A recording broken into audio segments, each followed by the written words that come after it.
ऐसी ही बेहतरीन कहानियाँ सुनने के लिए केपी नॉवल चैनल को लाइक, शेयर और सब्सक्राइब करें। आने वाली कहानियों के बारे में जानने के लिए हमारे टेलीग्राम से जुड़ें। लिंक डिस्क्रिप्शन में है। BTTH डिसाइपल कैशबैक सिस्टम अध्याय 61 नालन यानरान की सफलता। तुम्हें लोगों को धोखा नहीं देना चाहिए, ठीक है? जियाओ यिक्सियन ने अपने हाथ से नाजुबान को निकाला और उसे अधेड़ उम्र के आदमी की ओर बढ़ाया। उसके चेहरे पर एक भोली भाली मासूमियत थी। बेशक, हम भाई हमेशा अपनी बात रखते हैं, अधेड़ उम्र के आदमी ने तुरंत वादा किया, फिर जियाओ यिक्सियन के हाथ से नाजुबान लेने के लिए आगे बढ़ा। जियाओ यिक्सियन के चेहरे पर मासूमियत को देखते हुए अधेड़ उम्र के आदमी ने अंदर ही अंदर आह भरी, इस छोटी लड़की को बाद में एक छोटा सा सबक सिखाने की योजना बनाई।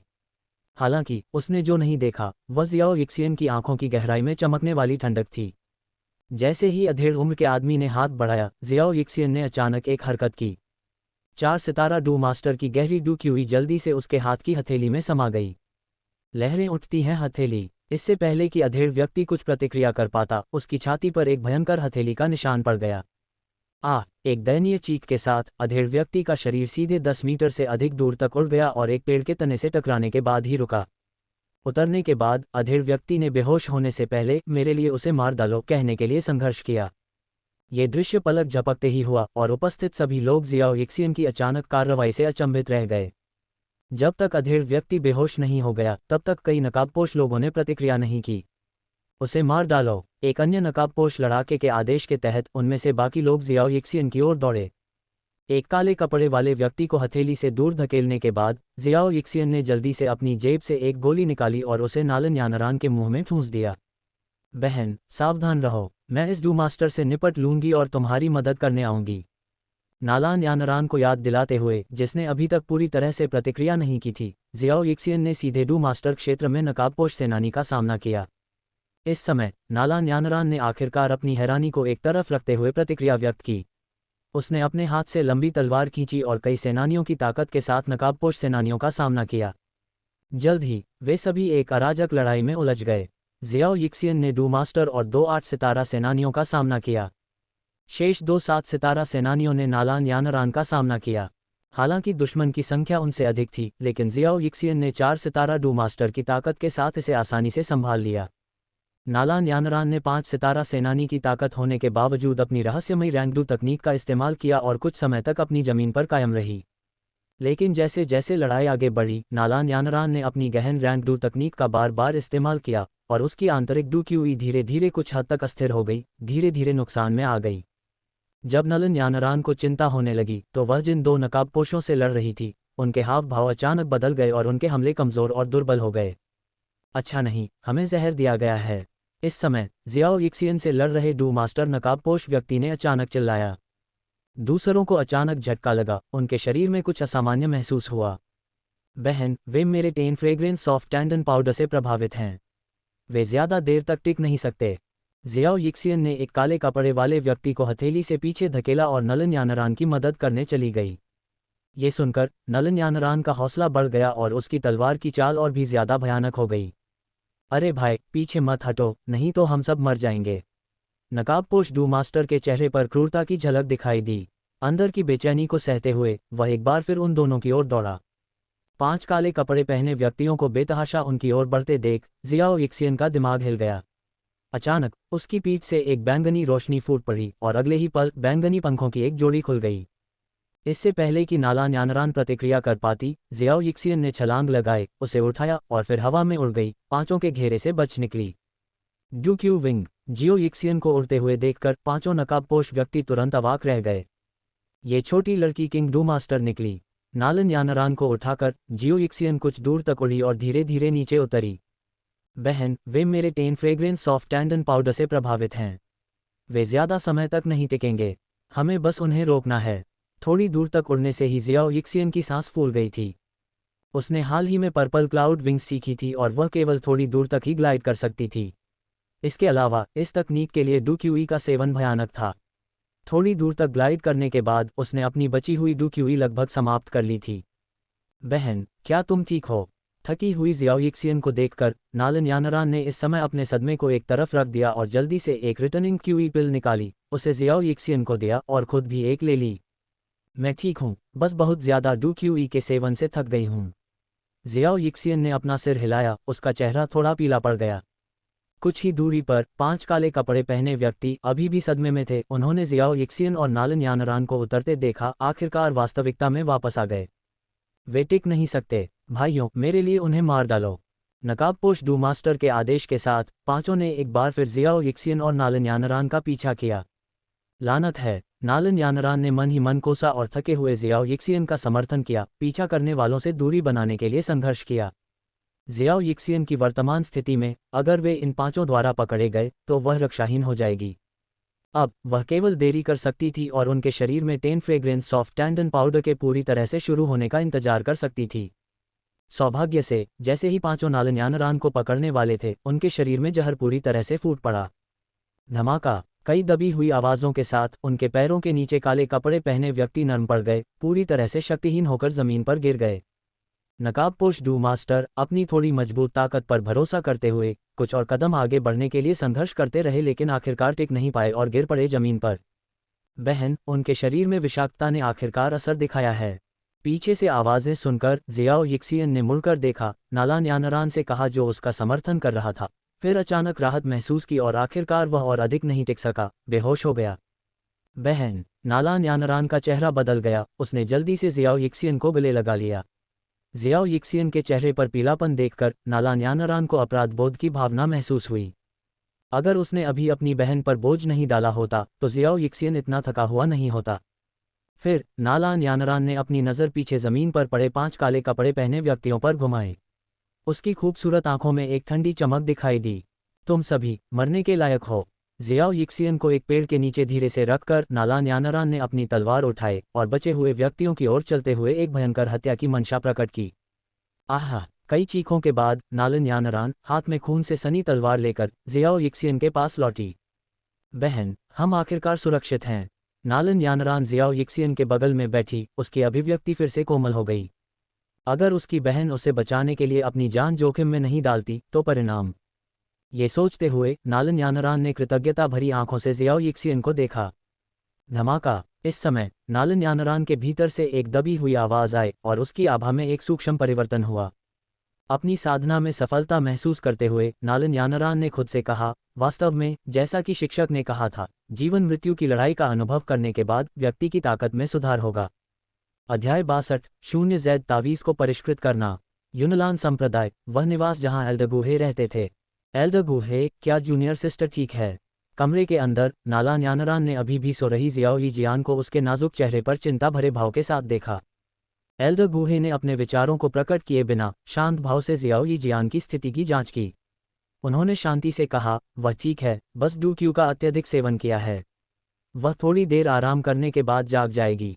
ये सुनकर नालन यानरान ने तुरंत राहत महसूस की और कहा, जब तक वह ठीक है। जियाओ यिजियान के शरीर की जांच करने के बाद एल्डगुहे ने उसे धीरे से बिस्तर से ढक दिया। पीछे मुड़कर उनकी अभिव्यक्ति कुछ उदास हो गई। एल्डगुहे ने नालन यानरान को देखा, उनकी अभिव्यक्ति गंभीर थी। बोलो, वास्तव में क्या हुआ?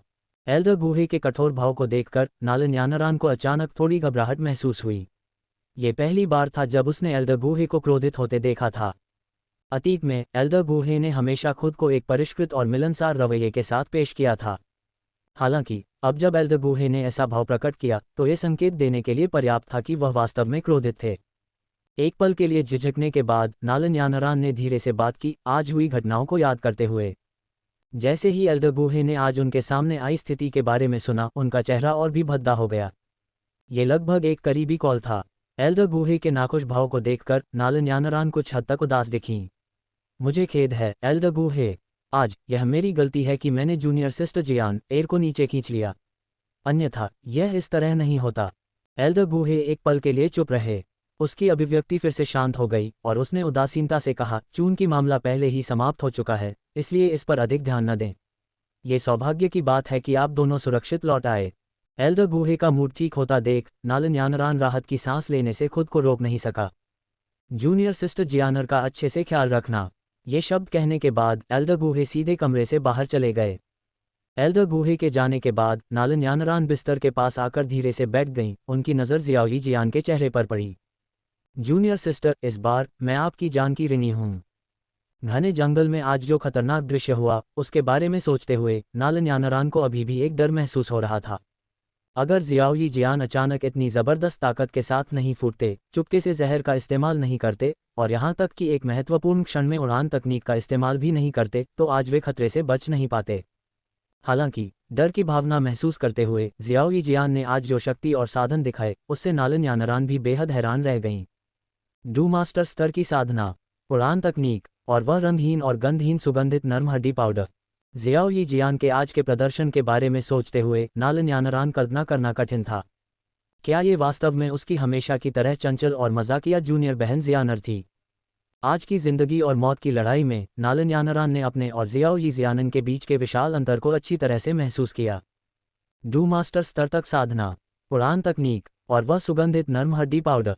आज जियाओ यी जियानन के प्रदर्शन के बारे में सोचते हुए नालन यानरान अपने होठों पर कड़वाहट की भावना महसूस करने से खुद को रोक नहीं पाए। सामान्य दिनों में मैं एक प्रतिभाशाली होने का दावा करने के बावजूद मैंने कभी नहीं सोचा था कि जूनियर बहन जियानर के सामने मैं कुछ भी नहीं हूँ। आज खतरे के साथ मुठभेड़ ने उसके अभिमान को एक गंभीर झटका दिया, जिससे वह बहुत अधिक शांत हो गई और अब पहले की तरह अभिमानी नहीं रही।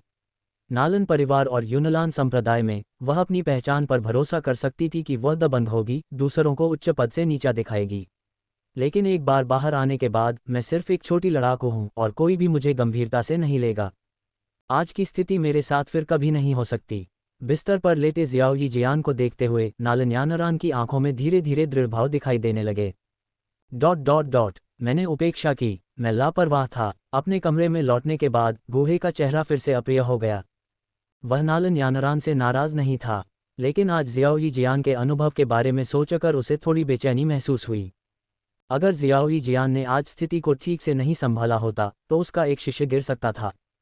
गुहे के लिए, जिसे आखिरकार एक प्रतिभाशाली शिष्य मिल गया था, उसे कुछ छोटे मोटे लोगों के हाथों खोना एक बहुत बड़ा झटका था। इससे गुहे काफी निराश हो गया। पूरी तरह से सोचते हुए गुहे ने मन बना लिया कि भविष्य में ऐसी स्थिति फिर से नहीं होनी चाहिए। हालांकि आज जैसी अचानक दुर्घटनाएं रोकना व्यावहारिक रूप से असंभव है।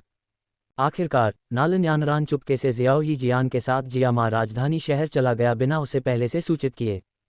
भविष्य में ऐसी परिस्थितियां हो सकती हैं। आखिरकार गुहे अपने शिष्यों की व्यक्तिगत स्वतंत्रता को प्रतिबंधित नहीं कर सकता था। यह अवास्तविक होगा। इसके अलावा ग्रीनहाउस में फूल कभी नहीं उग सकते। गुहे अपने शिष्यों को हमेशा अपने साथ नहीं रख सकता था। और गुहे ने लंबे समय से योजना बनाई थी कि जब उनके पास एक निश्चित स्तर की ताकत होगी तो वह उन्हें अनुभव के लिए बाहर जाने देगा। अनुभव के दौरान उन्हें अनिवार्य रूप से जीवन धमकाने वाले संकटों का सामना करना पड़ेगा। यदि कोई शिष्य गिरता है तो ये कुछ ऐसा था जिसे गुहे नहीं देखना चाहता था। इसलिए उसे इस छिपे हुए खतरे को खत्म करने के लिए एक समाधान के साथ आना पड़ा। अपने कमरे में गुहे ने भौहें सिकुड़ी और उसकी आंखों में एक विचारशील नज़र चमक उठी। अचानक प्रेरणा की एक चमक उसके दिमाग में आई। गुहे को न्यूबी गिफ्ट पैक शून्य प्रक्षेपण से एक जादुई तकनीक याद आई। इस तकनीक में शून्य के नियम शामिल थे। इसे सक्रिय करके गुहे अपने खून की एक बूंद जैद ताबीज में गिरा सकता था, जिससे यह एक शून्य जैद ताबीज में संघनित हो जाता था। शून्य जैद ताबीज को पकड़े हुए व्यक्ति, चाहे वे कहीं भी हों, ताबीज को चकनाचूर कर सकता था, जिससे गुहे खुद को वहां प्रक्षेपित कर सकता था। प्रक्षेपण की ताकत गुहे की वास्तविक ताकत के समान ही थी। एकमात्र कमी ये थी कि शून्य प्रक्षेपण केवल आधे घंटे तक ही बनाए रखा जा सकता था। हालांकि ये पर्याप्त है। कई चीज़ों को हल करने के लिए आधा घंटा पर्याप्त है। वास्तव में जब गुहे को ये जादुई तकनीक विरासत में मिली तो उसके मन में ऐसे विचार आए। हालांकि जैसे जैसे समय बीतता गया गुहे कुछ समय के लिए इसके बारे में भूल गया। इस बार जियो यी जियान के खतरे ने आखिरकार उसे इस सर्वोच्च जादुई तकनीक की याद दिला दी जो उसके दिमाग में सील कर दी गई थी। अगर जियो यी जियान के शरीर पर आज शून्य जैद ताबीज होता तो चीज़ें इतनी मुश्किल नहीं होती और वह शायद इतनी खतरनाक स्थिति में नहीं होती। मैं आज शून्य जैद ताबीज़ को भी संघनित कर सकता हूँ। एक पल के लिए विचार करने के बाद गुहे ने अपनी अंगूठी से कई उच्च गुणवत्ता वाली रूजे जैड बोतलें निकालीं। फिर उसकी हथेली से एक बैंगनी लौ निकली जो धीरे धीरे इन छोटी जैड बोतलों को हल्के नीले रंग के तरल में पिघला रही थी। जैसे जैसे तरल लुढ़कता गया ये 3 भागों में बिखर गया, अंत में 3 नाजुक हरे जैद तावीज़ों में जम गया। गुहे ने जैद तावीज़ों से अशुद्धियों को हटाने के लिए अपनी जन्मजात दिव्य अग्नि का उपयोग किया, जिससे वे हरे पत्तों की तरह क्रिस्टल साफ दिखने लगे। इसके बाद गुहे ने अपने लाल सार रक्त की 3 बूंदें निकालीं और प्रत्येक बूंद जैद तावीज़ों में से एक में मिल गई। एक फीकी स्थानिक शक्ति के साथ सार रक्त की 3 बूंदों ने एक लाल रंग की रोशनी उत्सर्जित की जो धीरे धीरे जैद तावीज़ों में गायब हो गई। ये हो गया। उसके हाथ की एक लहर के साथ 3 हरे जैद ताबीज धीरे धीरे उसकी हथेली में गिर गए और बूहे के मुंह के कोने पर एक मुस्कान दिखाई दी। अध्याय 63 नालन यानरान की शर्म। अगले दिन, बहन, तुम जाग गई हो। नालन यानरान ने जागी हुई ज़ियाओ यिक्सियन को देखा और उसके सुंदर चेहरे पर एक सुखद आश्चर्य दिखाई दिया। बहन, मैं कहाँ हूँ? ज़ियाओ यिक्सियन ने अपनी आंखें खोली, अपने सामने नालन यानरान को देखकर थोड़ी उलझन में पड़ गई। नालन यानरान ने ज़ियाओ यिक्सियन को बैठने में मदद की और समझाया, ये तुम्हारा अपना कमरा है। कल मैंने तुम्हें बेहोश होते देखा था, इसलिए मैं तुम्हें अल्दगूहे के घर ले आया। कमरे में परिचित परिवेश को देखते हुए ज़ियाओ यिक्सियन को धीरे धीरे होश आया। कल की जिंदगी और मौत की लड़ाई के बारे में सोचते हुए ज़ियाओ यिक्सियन ने चिंता के साथ नालन यानरान को देखा। बहन, क्या तुम ठीक हो? ज़ियाओ यिक्सियन की आंखों में चिंता देखकर नालन यानरान को अंदर से गर्मी महसूस हुई। उसने अपना सिर हिलाया और कहा, मैं ठीक हूँ। बस कुछ मामूली बाहरी चोटें हैं। मैंने अल्दगूहे द्वारा दी गई कुछ उपचारात्मक दवा लगाई है और मैं पहले ही ठीक हो चुकी हूँ। उसके शब्दों पर ज़ियाओ यिक्सियन हैरान रह गई। क्या शिक्षक आए थे? नालन यानरान ने सिर हिलाया। हाँ, अल्दगूहे ने आपकी चोटों की जांच करने के बाद वे चले गए। उन्होंने मुझे आपकी अच्छी देखभाल करने का निर्देश दिया। ये सुनकर ज़ियाओ यिक्सियन की अभिव्यक्ति थोड़ी बदल गई। क्या शिक्षक को कल की घटना के बारे में पता है? नालन यानरान ने भी कल के खतरनाक दृश्य को याद किया और कुछ हद तक उदास भाव से कहा, अल्दगूहे नाराज हैं। स्वाभाविक रूप से मैं कुछ भी छिपाने की हिम्मत नहीं कर सकती। इस पर ज़ियाओ यिक्सियन की अभिव्यक्ति उदास हो गई। शिक्षक मुझसे बहुत निराश होंगे। बेशक वे निराश हैं। इस समय अल्दगूहे की आवाज़ दरवाजे से सुनाई दी। ज़ियाओ यिक्सियन और नालन यानरान चौंक गए, लेकिन उन्होंने देखा कि अल्दगूहे की आकृति किसी तरह से किसी की नज़र में नहीं आई थी और धीरे धीरे उन दोनों के पास आ रही थी। नालन यानरान जल्दी से उठ खड़ी हुई, थोड़ी घबराई हुई लग रही थी और बोली, अल्दगूहे। अल्दगूहे ने एक सख्त चेहरा बनाए रखा, एक हल्की स्वीकृति दी, हम। फिर उसने बिस्तर पर लेटे हुए ज़ियाओ यिक्सियन की ओर अपनी नज़र घुमाई। अल्दगूहे की नज़र का सामना करते हुए ज़ियाओ यिक्सियन असामान्य रूप से थोड़ा टालमटोल करते हुए और फुसफुसाते हुए कहा, गुरु। हम। अल्दगूहे ने एक हल्की प्रतिक्रिया दी और फिर उसके चेहरे पर एक सौम्य भाव दिखाई दिया। अब बेहतर महसूस कर रहे हो? अपने शिक्षक की तीव्र चिंता को महसूस करते हुए ज़ियाओ यिक्सियन का दिल कांप उठा। नमी ने जल्दी से उसकी खूबसूरत आंखों को ढक लिया। गुरु, शिष्य, तुम फिर से कैसे रो रही हो? ज़ियाओ यिक्सियन को अचानक फूट फूट कर रोते देखकर गुहे ने असहायता का भाव प्रकट किया। वह बिस्तर के पास गया, उसके छोटे से सिर को सहलाया और उसे धीरे से सांत्वना दी। ठीक है, अब तुम सुरक्षित हो। ज़ियाओ यिक्सियन ने अपना छोटा सा सिर गुहे की बाहों में छिपा लिया और आंसू भरी आंखों से रोते हुए कहा, गुरु, शिष्या जानती है कि वह गलत थी। गुहे ने मुस्कुराते हुए पूछा, गलत? बताओ, तुम कहाँ गलत हो गई? उसके शब्दों पर ज़ियाओ यिक्सियन रुक गई, उसके रोने की आवाज़ थोड़ी कम हो गई। एक पल की हिचकिचाहट के बाद उसने धीरे से कहा, शिष्य को चुपके से संप्रदाय से बाहर नहीं जाना चाहिए था और खतरे का सामना करना चाहिए था, जिससे शिक्षक चिंतित हो गए। गुहे का हाथ उसके छोटे से सिर को सहलाते हुए थोड़ा रुका और उसने पूछा, मैंने कब कहा था कि तुम संप्रदाय नहीं छोड़ सकती? जब तुम मेरी शिष्या बनी तो मैंने तुमसे क्या कहा था? ज़ियाओ यिक्सियन के उत्तर की प्रतीक्षा किए बिना गुहे ने कहा, जब तक तुम संप्रदाय को धोखा नहीं देती, तुम जो कुछ भी करोगी वह तुम्हारी स्वतंत्रता है। मैं हस्तक्षेप नहीं करूंगा। उसके शब्दों पर ज़ियाओ यिक्सियन का छोटा चेहरा जम गया, वह दृश्य याद करते हुए जब वह उसकी शिष्या बनी थी। ऐसा लग रहा था कि शिक्षक ने उससे कभी कुछ नहीं मांगा था। इस पूरे समय में शिक्षक ने बदले में कुछ भी मांगे बिना चुपचाप उसे विभिन्न खजाने दिए थे। ज़ियाओ यिक्सियन को चुप देखकर गुहे की अभिव्यक्ति धीरे धीरे गंभीर हो गई। ऐसा लगता है कि आपको अभी भी पता नहीं है कि आपने कहाँ गलती की। जैसे ही गुहे की आवाज़ सख्त हुई, ज़ियाओ यिक्सियन अचानक जाग उठी, उसकी आंखों में घबराहट चमक रही थी। गुरु, शिष्य, गुहे ने गंभीरता से कहा, मुझे बताओ, इस बार तुम्हें खतरा क्यों हुआ? उन्होंने दूसरों के बजाय तुम्हें ही क्यों निशाना बनाया? गुहे को गंभीर होते देख ज़ियाओ यिक्सियन को तत्परता का एहसास हुआ। उसने लापरवाही करने की हिम्मत नहीं की और अपनी खूबसूरत आंखों में चिंतन के संकेत के साथ वह धीरे से बोली, हमें निशाना बनाया गया क्योंकि हमने अपने शरीर पर मौजूद खजानों को उजागर किया। गुरु, क्या ऐसा है?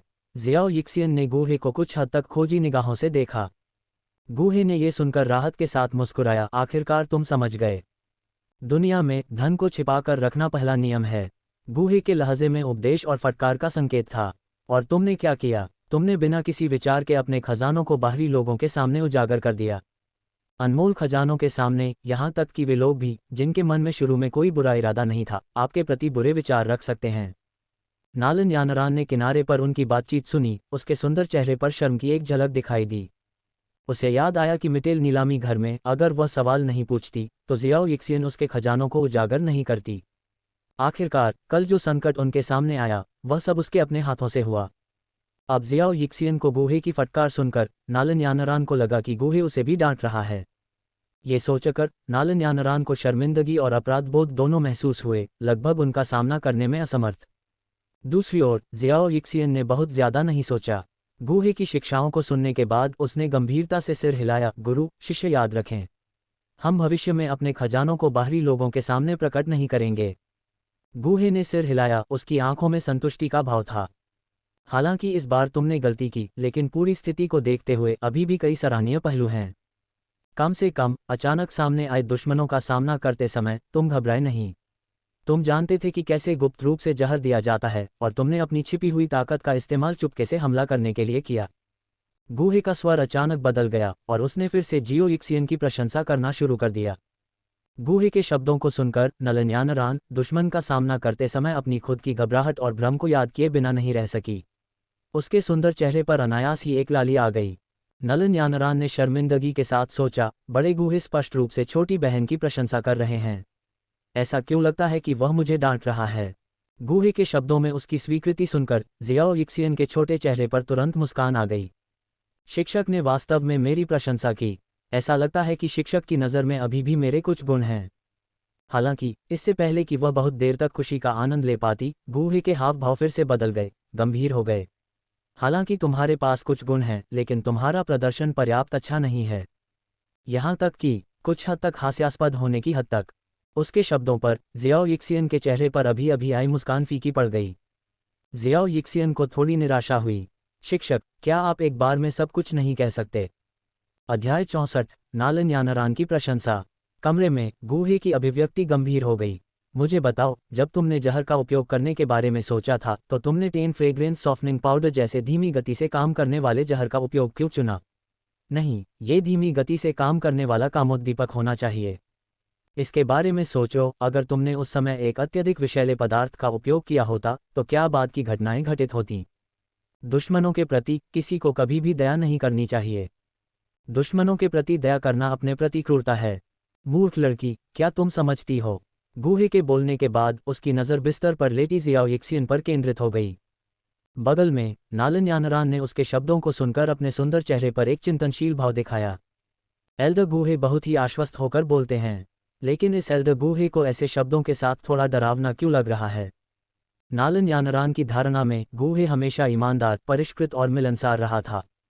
हालांकि आज नालन यानरान के दिमाग में गूहे ने एक और छवि प्राप्त की, वह है थप्पड़। गूहे की बातें सुनने के बाद जियाओ यिक्सियन एक पल के लिए स्तब्ध रह गई।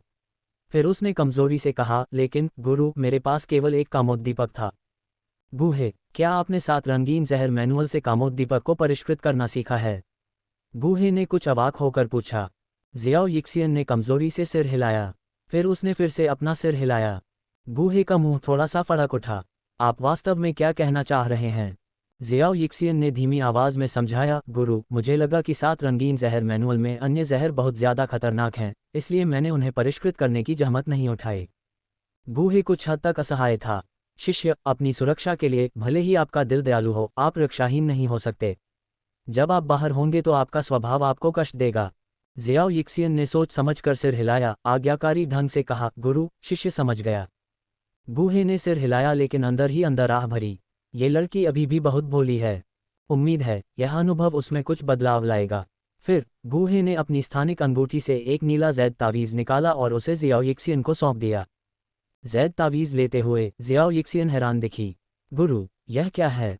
गूहे ने मुस्कुराते हुए समझाया, इस जैद तावीज़ को शून्य तावीज़ कहा जाता है। भविष्य में यदि आप आज की तरह जीवन धमकाने वाले संकटों का सामना करते हैं तो बस तावीज़ को कुचल दें। उस समय मैं तुरंत आपके पास आ जाऊंगा। क्या जादुई जैद तावीज़ है? जियाओ यिक्सियन ने अपने हाथ में नीले जैद तावीज़ को संजोया, फिर आश्चर्य से गूहे को देखा। शिक्षक, ये किस तरह का खजाना है? ये बहुत अद्भुत है। गूहे ने हल्के से मुस्कुराया। यह एक तावीज़ है जिसे मैंने अपने खून से परिष्कृत किया है। जब तक आप इसे कुचलते हैं, चाहे आप कहीं भी हों, मैं तुरंत आपकी तरफ आ सकता हूँ। कितना चमत्कारी जैद तावीज़! ज़ियाओ यिक्सियन ने नीले जैद तावीज़ को ऐसे सहलाया जैसे कि वह कोई खजाना हो, फिर गूहे को देखा। इस बात के लिए आभारी कि शिक्षक ने उसके बारे में चिंता की और तुरंत उसकी आत्मरक्षा के लिए इस शून्य तावीज़ को परिष्कृत किया। गूहे ने अपना सिर हिलाया और उसके छोटे सिर को सहलाने के लिए आगे बढ़ा। कोई और रास्ता नहीं है। मेरे पास केवल आप दो अनमोल शिष्य हैं और आपका स्वभाव बहुत दयालु है। इसलिए मैं केवल यही उपाय सोच सकता हूँ। जियो यिक्सियन ने अपना सिर गूहे के आलिंगन में छिपा लिया और चंचलता से कहा, गुरु आप सबसे अच्छे हैं। बगल में नालन यानरान ने इस गहरे गुरु शिष्य स्नेह को देखा और उसकी आंखों में ईर्ष्या की एक झलक दिखाई दी।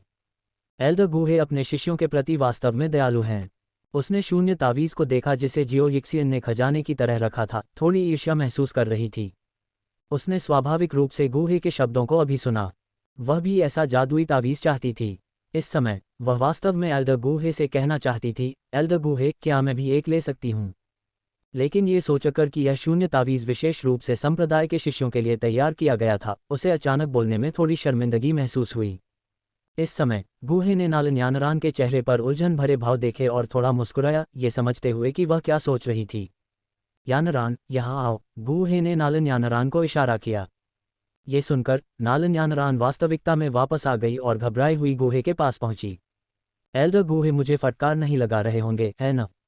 नालन यानरान को थोड़ा असहज महसूस हुआ। आखिरकार अगर वह अपनी छोटी बहन को गुप्त रूप से संप्रदाय से बाहर नहीं ले जाती तो ऐसी घटना नहीं होती। और अगर वह अपनी छोटी बहन को नीचे नहीं खींचती तो उसकी छोटी बहन घायल नहीं होती। ये लो, अपना सिर नीचे झुकाए और चिंतित महसूस करते हुए नालन यानरान ने अचानक अपने सामने एक सुंदर हाथ देखा। नालन यानरान ने गूहे की हथेली में नीले रंग के ताबीज को देखा, कुछ अविश्वास से, और पूछा, एल्डर गूहे, क्या ये मेरे लिए है? गूहे ने अपनी हमेशा की तरह कोमल मुस्कान दिखाए। यानरान, मैं इस अवधि के दौरान आपके प्रयासों की सराहना करता हूँ। अगर हाल ही में आपके मार्गदर्शन के लिए नहीं तो इस लड़की के वास्तविक युद्ध अनुभव की कमी को देखते हुए इस बार स्थिति और भी खराब हो सकती थी। इन शब्दों पर नालन यानरान तुरंत समझ गई कि गूहे उनके हाल के स्पैरिंग सत्रों का जिक्र कर रहा था। उसका चेहरा एक पल में और भी लाल हो गया। ज़ियाओ यिक्सियन की असली ताकत को देखने के बाद वह समझ गई कि उनके हाल के तथाकथित स्पैरिंग सत्रों के दौरान हमेशा ज़ियाओ यिक्सियन ने ही उसे जीतने दिया था। उनकी ताकत में बहुत बड़ा अंतर होने के कारण उसकी छोटी बहन ने उस पर आसानी से जाने के लिए बहुत कुछ सहा होगा, है ना? क्या उसे डर था कि अगर उसने थोड़ा और बल प्रयोग किया तो वह उसे घायल कर देगी? शुरू में ज़ियाओ यिक्सियन को शर्म आ रही थी, लेकिन अब जब गूहे ने इस बारे में बात की तो नालन यानरान को शब्दों से परे शर्मिंदगी महसूस हुई। नालन यानरान ने अजीब तरह से देखा और कहा, एल्डर गूहे, मैं। गूहे ने सोचा कि वह शर्मिंदा महसूस कर रही है और धीरे से कहा, इसे स्वीकार करें। आप भी मेरी शिष्या हैं। हमारे रिश्ते को देखते हुए इसे एक एल्डर से जूनियर को दिया गया उपहार माना जा सकता है। गूहे की यह बात सुनकर नालन यानरान कुछ देर के लिए स्तब्ध रह गई और फिर उसका दिल गर्म हो गया। उसका रंग धीरे धीरे सामान्य हो गया और उसने कहा, फिर यानरान एल्डर गूहे को धन्यवाद देती है। गूहे मुस्कुराया और सोचा कि अगर उसने भविष्य में उसे अपना शिष्य स्वीकार कर लिया तो यह उपहार व्यर्थ नहीं जाएगा। इसे उसे स्वीकार करने की प्रस्तावना माना जा सकता है। ओह, वैसे लड़की, तुम्हारे आयरनविंग जायंट ईगल के अंडे से अभी तक बच्चे नहीं निकलने चाहिए थे। अचानक गूहे को कुछ याद आया और उसने सिस्टम स्पेस से 3-5वीं रैंक के मैजिक कोर निकाले, उन्हें ज़ियाओ यिक्सियन को सौंप दिया। ये 3-5वीं रैंक के गोल्ड एट्रीब्यूट मैजिक कोर सफल हैचिंग सुनिश्चित करने के लिए पर्याप्त होने चाहिए। इतने दिनों के बाद गूहे के सिस्टम स्पेस में सोने के पंख वाले विशाल ईगल अंडे ने पर्याप्त ऊर्जा अवशोषित कर ली थी और कल से इसने ऊर्जा अवशोषित करना बंद कर दिया था।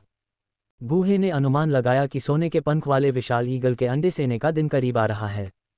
और ये 3-5वीं रैंक के सोने के गुण जादू के कोर वे थे जिन्हें सोने के पंख वाले विशाल ईगल ने पूरी तरह से अवशोषित नहीं किया था। जियो यिक्सियन के आयरनविंग विशाल ईगल अंडे के बारे में सोचते हुए गूहे ने उसे ये 3 जादू के कोर देने का फैसला किया। जियो यिक्सियन ने गूहे के हाथ में जादू के कोर को देखा और उसकी क्रिस्टल क्लियर आंखों में जल्दी से एक पानी जैसी धुंध दिखाई दी। उसने बड़बड़ाते हुए कहा, शिक्षक, आपका होना बहुत अच्छा है। अध्याय 65, गुरु, फिजूल खर्ची शर्मनाक है। समय उड़ जाता है। जियो यिक्सियन को खतरे का सामना किए 3 दिन हो चुके हैं। यूनलान संप्रदाय, गूहे का निवास। गुरु, क्या आप आज फिर से खुराक बढ़ा रहे हैं? लियू लिंग ने अपने पूरे शरीर को एक बड़े बाथटब में भिगोया, एक कड़वी अभिव्यक्ति के साथ देख रहा था क्योंकि गूहे ने बाथटब में रक्त प्रज्वलन की गोली डाली थी। ये गूहे द्वारा डाली गई चौथी गोली थी। बाथटब पहले से ही गहरा लाल था और अनगिनत बुलबुले बाहर निकल रहे थे जैसे कि यह उबलने वाला था। भिगोने के कुछ ही मिनटों के बाद लियू लिंग को अपने पूरे शरीर में झुनझुनी महसूस हुई, जैसे कि वह चाकुओं के पहाड़ पर लुढ़क रहा हो। ये सुनकर गूहे ने लियू लिंग की ओर देखा, उसकी हरकतें बिना रुके चलती रहीं। उसने उदासीनता से कहा, क्या आप वाकई और नहीं जोड़ना चाहते हैं? जियो यिक्सियन ने कल 5 सितारा डू मास्टर को तोड़ दिया। शायद जीवन मरण की लड़ाई का अनुभव करने के कारण अपने शरीर को पुनः प्राप्त करने के बाद जियाओ यिक्सियन ने बिना किसी जहर के अप्रत्याशित रूप से सफलता प्राप्त की। वह पहले ही 5 सितारा डू मास्टर क्षेत्र में पहुंच चुकी थी। ये सुनकर लियू लिंग की आंखें आश्चर्य से चमक उठीं। एक पल की हिचकिचाहट के बाद उसकी आंखें धीरे धीरे दृढ़ हो गईं। गुरु, फिर इसे जोड़ें, इसे जमकर जोड़ें। इस गोली के बाद मुझे एक और दे दो। लियू लिंग के चेहरे पर दृढ़ संकल्प का एक संकेत दिखाई दिया। इस दर पर वह कभी भी अपनी छोटी बहन की ताकत को नहीं पकड़ पाएगा। भविष्य में अपनी छोटी बहन द्वारा हमेशा दबाए जाने के विचार ने लियू लिंग को इसे स्वीकार करने में असमर्थ बना दिया। ये सुनकर गूहे ने फिर से लियू लिंग की ओर देखा। क्या आप निश्चित हैं? ये गोली पहले से ही आपकी सीमा है। एक और गोली लेने से आपके शरीर को नुकसान हो सकता है। अगर यह और गंभीर हो जाता है तो आप अपंग हो सकते हैं। लियू लिंग ने कहा और उसके चेहरे पर कुछ शर्मिंदगी सी दिखी। गुरुजी, तो भूल जाए। मुझे लगता है कि 4 गोलियां ही काफ़ी हैं। जल्दबाजी में नुकसान होता है। अगर तुम अपनी छोटी बहन के बराबर पहुंचना चाहते हो तो ईमानदारी से हर दिन दवाई में भीगते रहो। ब्लड इग्निशन की चौथी गोली डालने के बाद गूहे ने सहजता से कहा और फिर धीरे धीरे मंडप की ओर चल दिया। ये सुनकर लियू लिंग कुछ कहने ही वाला था, लेकिन उसके हाव भाव बदल गए। ब्लड इग्निशन की चौथी गोली के स्नान में डालने से ऐसा लगा कि गुणात्मक परिवर्तन हुआ है। स्नान में लाल तरल पूरी तरह से उबलने लगा। एक और भी भयानक, दिल को चीर देने वाला दर्द लियू लिंग के पूरे शरीर में तेजी से फैल गया। अगले ही पल आंगन में एक दर्दनाक चीख गूंज उठी। इस दृश्य के लिए गूहे पहले से ही अभ्यस्त था। वह बस उदासीन भाव के साथ मंडप में बैठा था, आराम से अपनी चाय की चुस्की ले रहा था। 1 घंटे के बाद गूहे के चायदानी में चाय खत्म हो चुकी थी। स्नान में लियू लिंग अब आवाज नहीं निकाल पा रहा था, केवल कमजोर कराह के साथ रह गया था। उसका पूरा शरीर सिर से लेकर पैर तक शरीर पर कोई भी त्वचा बरकरार नहीं थी, घाव के निशान थे। गूहे ने चाय का प्याला नीचे रखा और धीरे धीरे स्नान के किनारे पर जाकर निरीक्षण किया। ये देखकर कि स्नान का पानी लगभग साफ हो गया था, लाल रंग गायब हो गया था। लियू लिंग को देखते हुए, जो अब बेहोश था, गूहे की आंखों में संतुष्टि की झलक दिखाई दी। ये बच्चा, हालांकि उसकी प्रतिभा जियाओ यिक्सियन जितनी अच्छी नहीं है, लेकिन उसकी दृढ़ता खराब नहीं है। पर्याप्त समय दिए जाने पर वह इस कमी को पूरा कर सकता है। गूहे को आते हुए देखकर लियू लिंग ने धुंधली सी आंखें खोलीं। उसके मुंह के कोने पर एक मुस्कान उभरी। गुरु, शिष्य ने फिर से चुनौती को सफलतापूर्वक पार कर लिया है। गूहे ने एक सौम्य भाव के साथ सिर हिलाया। बुरा नहीं है, तुम अभी भी एक आदमी हो। इसके बाद गूहे ने अपनी स्टोरेज रिंग के लिए हाथ बढ़ाया, एक जेड बोतल निकाली। गूहे के हाथ में जेड की बोतल देखकर लियू लिंग अचानक चौंका, कुछ असंगत स्वर में बोला, गुरुजी, क्या आप फिर से यहाँ हैं? शिष्य वास्तव में टिक नहीं सकता। शिष्य मर जाएगा। गूहे ने लियू लिंग की ओर देखा, मुस्कुराते हुए डांटा, तुम इतने उत्साहित क्यों हो? ये तुम्हारी चोटों के इलाज के लिए है। अन्यथा तुम्हारी वर्तमान स्थिति के साथ तुम कल विशेष प्रशिक्षण कैसे जारी रख सकते हो? क्या हुआ? नहीं चाहिए। फिर मैं इसे वापस ले लूंगा। बोलने के बाद गूहे ने जेड की बोतल वापस लेने का नाटक किया। लियू लिंग का चेहरा तुरंत बदल गया, एक मजबूर मुस्कान के साथ, नहीं नहीं नहीं शिक्षक, मैं गलत था। तभी गूहे ने धीरे से जेड की बोतल खोली। जल्द ही जेड जैसा एक हरा तरल स्नान में डाला गया। जैसे ही हरा तरल पानी में प्रवेश किया, ये धुंध में बदल गया, स्नान में फैल गया। जल्द ही लियू लिंग ने अपने पूरे शरीर में एक ताज़ा सनसनी महसूस की। एक सुखद एहसास उमड़ पड़ा और लियू लिंग कराहने से खुद को रोक नहीं सका। शिक्षक, ये किस तरह का औषधि है? ये बहुत आरामदायक लगता है। मुझे एक और बोतल दे दो। लियू लिंग ने अपना चेहरा चाटा और मुस्कुराया। गूहे ने व्यंग्य किया, तुम अपने बारे में बहुत ज्यादा सोचते हो। इस बोतल की कीमत 1 मिलियन सोने के सिक्के हैं। क्या तुम्हें लगता है कि यह तुम्हारे आनंद के लिए है? क्या एक बोतल के लिए 1 मिलियन सोने के सिक्के? लियू लिंग कीमत देखकर चौंक गया। गूहे के हाथ में जेड की बोतल को अविश्वास से देख रहा था। गूहे ने सिर हिलाया, ये पर्पल जेड स्पिरिट लिक्विड है, एक हीलिंग अमृत जो 5वें स्थान पर है। अगर आज तुम्हारी दृढ़ता नहीं होती तो मैं इसे तुम्हारे लिए निकालने को तैयार नहीं होता। 5वीं श्रेणी का स्पिरिट लिक्विड। कोई आश्चर्य नहीं कि इसकी कीमत 1 मिलियन सोने के सिक्कों से ज्यादा है। ये सुनकर लियू लिंग की आंखों में समझ की चमक आ गई। उसे एहसास हुआ कि आज उसने ब्लड इग्निशन पिल की 4 बोतलें इस्तेमाल की हैं, जो चौथी श्रेणी का अमृत है, जिसकी कीमत प्रति बोतल लगभग 5 लाख सोने के सिक्के है। 1 million gold coin purple Z spirit liquid को जोड़ते हुए लियू लिंग खुद को थोड़ा चौंकने से नहीं रोक पाया। विशेष प्रशिक्षण के इस दौर में उसे 3 मिलियन सोने के सिक्कों की भारी कीमत चुकानी पड़ी थी। 3 मिलियन सोने के सिक्के। उसने अपने परिवार के बारे में सोचा, जिसकी कुल वार्षिक आय केवल 6 से 7 मिलियन सोने के सिक्के थी। दूसरे शब्दों में, उसके विशेष प्रशिक्षण के 2 दिनों ने पूरे लियू परिवार की साल भर की मेहनत पर पानी फेर दिया था। ये सोचते हुए लियू लिंग का दिल मिश्रित भावनाओं से भर गया। अपने शिक्षक को देखकर, जो शांत और उदासीन लग रहे थे, जैसे कि कुछ हुआ ही न हो, उसका दिल लंबे समय तक शांत नहीं हो सका। हालांकि वह सतह पर लापरवाह लग रहा था, लेकिन वह अपने विचारों में बेहद सावधान था। ये सोचकर कि उसके शिक्षक ने उसे विशेष प्रशिक्षण प्रदान करने के लिए इतनी बड़ी कीमत खर्च की है, लियू लिंग का दिल बेवजह भारी हो गया। लियू लिंग को अचानक चुप होते देख गुहे को लगा कि वह पर्पल जेड स्पिरिट लिक्विड की कीमत से चौंक गया है।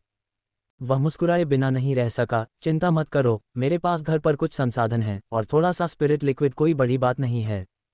बस आगे बढ़ो और अपनी पूरी ताकत से इसका इस्तेमाल करो। अनंत सोने के सिक्के के कार्ड में 20 अरब से अधिक के बारे में सोचते हुए गुहे आत्मविश्वास से भर गया। ये सुनकर लियू लिंग थोड़ा भावुक हो गया और बोला, गुरु, धन्यवाद। गुहे ने थोड़ा मुस्कुराते हुए कहा, जब तक आप प्रगति करते हैं, यह मेरे लिए सबसे बड़ा आभार है। उसके बाद गुहे मंडप में वापस जाने के लिए मुड़ा। गुरु उद्धरण चिन्ह। इस समय लियू लिंग अचानक फिर से बोला, कुछ अजीब लग रहा था। लियू लिंग के चेहरे पर भाव देखकर गुहे ने सोचा कि वह और अधिक धन्यवाद व्यक्त करना चाहता है, काफी प्रसन्नता महसूस करते हुए। हालांकि यह बच्चा पूरे दिन लापरवाह लगता है, फिर भी इसमें कुछ पितृभक्ति है। ये सोचते हुए गुहे ने शांति से कहा, क्या आपके पास कहने के लिए कुछ और है? गुहे के हाथ में जेड की बोतल को घूरते हुए लियू लिंग की आवाज़ सुनकर उसने धीरे से कहा, गुरुजी, क्या आप मुझे जेड की बोतल दे सकते हैं? गुहे थोड़ा हैरान हुआ, आप जेड की बोतल किस लिए चाहते हैं? हालांकि उसने ज्यादा नहीं सोचा और सीधे लियू लिंग को जेड की बोतल थमा दी। लियू लिंग ने जेड की बोतल ली, एक पल के लिए उसे घूरता रहा, फिर अचानक बोतल को अपने मुंह में ले आया। गुहे के विस्मयकारी भाव में उसने अपनी जीभ से बोतल के मुंह पर बचा हुआ सारा अमृत चाटा और उसे निगल लिया। लियू लिंग ने जल्दी से बोतल का मुंह साफ किया, फिर गुहे के स्तब्ध भाव को देखा। हालांकि उसे थोड़ी शर्मिंदगी महसूस हुई, लेकिन उसने 10 लाख सोने के सिक्कों के अमृत के बारे में सोचा और आत्मविश्वास से कहा, गुरुजी, बर्बाद करना शर्मनाक है। अध्याय 66, सुनहरे पंख वाले विशालकाय ईगल का अंडे से निकलना। गुहे के मुंह का कोना फड़क उठा और उसने कुछ अवाक होकर लियू लिंग की ओर देखा, थोड़ा सिर हिलाया। वास्तव में बर्बाद करना बेशर्मी है। हे, ये देखकर कि गुहे उसकी बात से पूरी तरह सहमत है, लियू लिंग मुस्कुराए बिना नहीं रह सका। उसे अब और शर्मिंदगी महसूस नहीं हुई और उसने जेड की बोतल गुहे को वापस देते हुए कहा, गुरु, यह जेड की बोतल है। मुंह पर लियू लिंग की लार से सने जेड की बोतल को देखकर गुहे की आंखों में घृणा के भाव दिखाई दिए। उसने अपना हाथ हिलाया और कहा, यह अभी तक चाटा नहीं गया है, तुम चाटते रहो। बोलने के बाद गुहे मुड़ा और मंडप की ओर चल दिया। अभी तक चाटा नहीं गया है। लियू लिंग ने असमंजस में बोतल के मुंह को देखा और बुदबुदाया, ये पहले से ही काफी साफ है ना? मंडप में वापस आकर गुहे ने चाय का प्याला उठाया, अपने लिए एक कप चाय बनाने का इरादा किया, लेकिन पाया कि चाय का प्याला पहले से ही खाली था। उसने कुछ असहाय होकर चाय का प्याला नीचे रख दिया।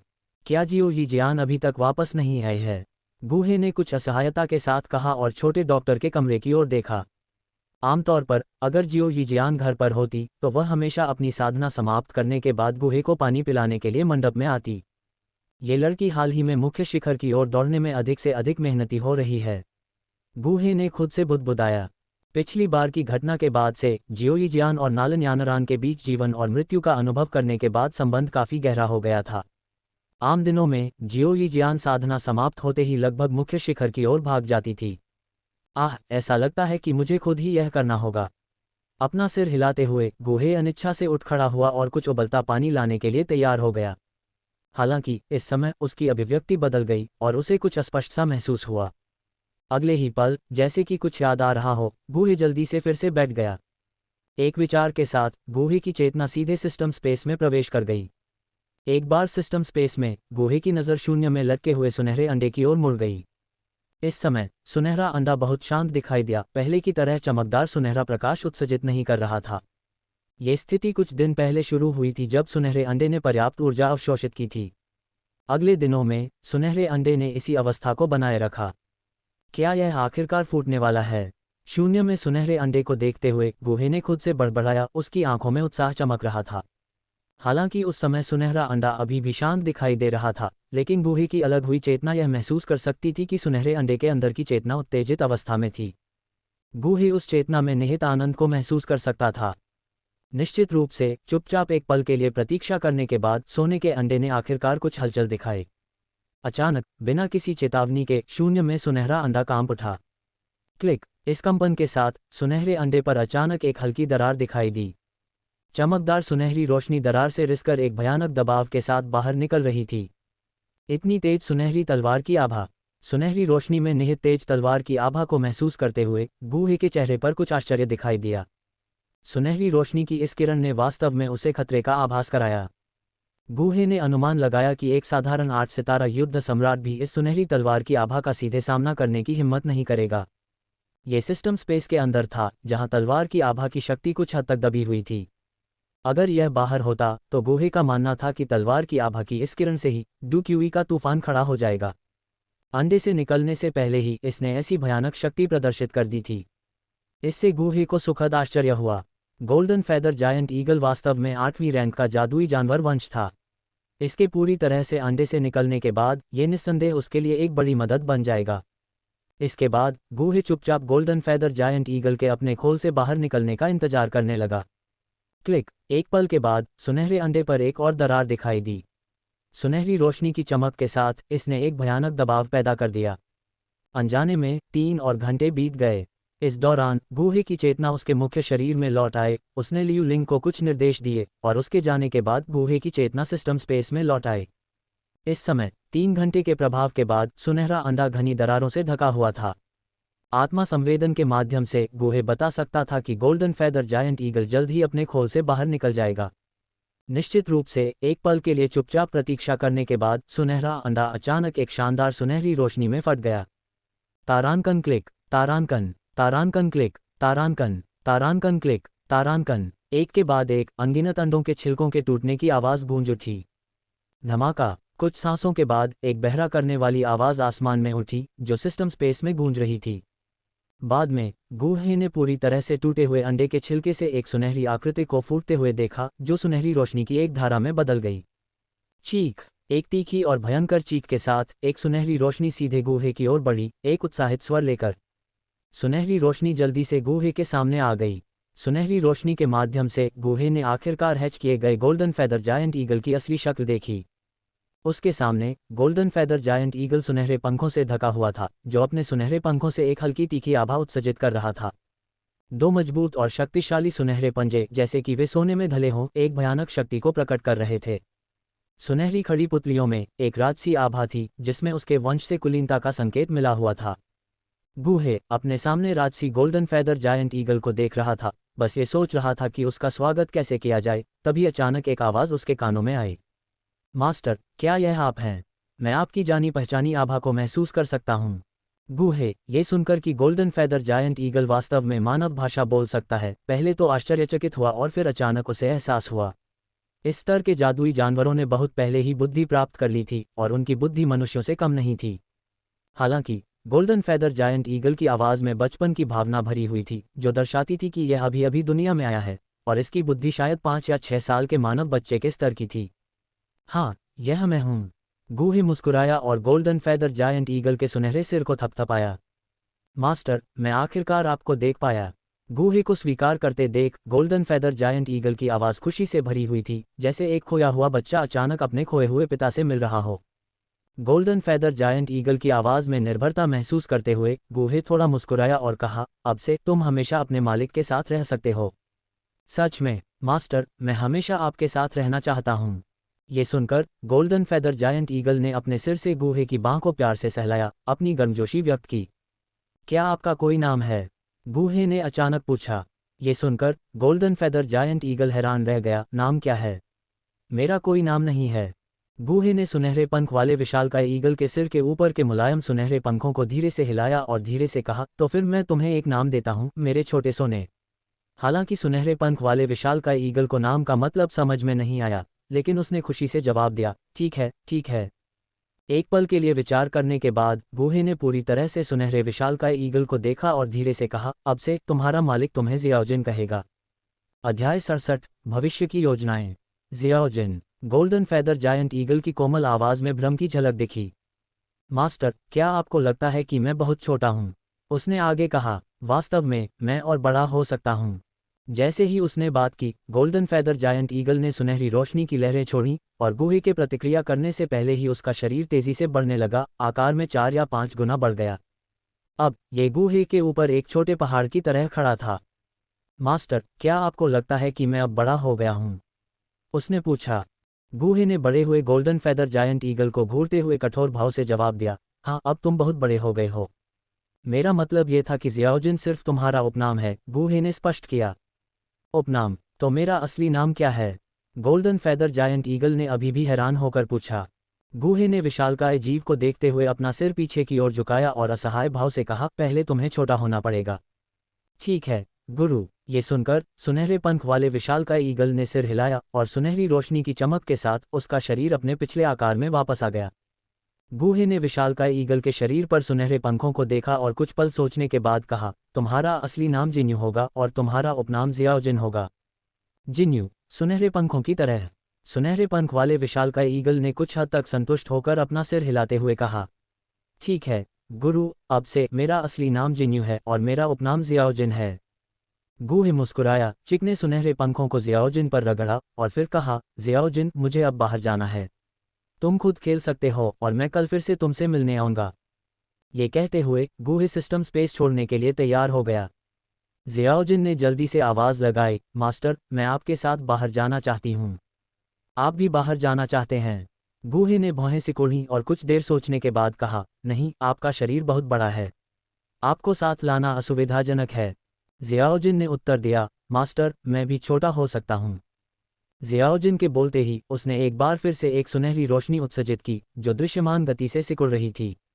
अंत में गूहे की दृष्टि के क्षेत्र में एक साधारण आकार का सुनहरा पक्षी दिखाई दिया। अपने पंख फड़फड़ाते हुए सुनहरा पक्षी गूहे के कंधे पर स्थिर रूप से उतरा।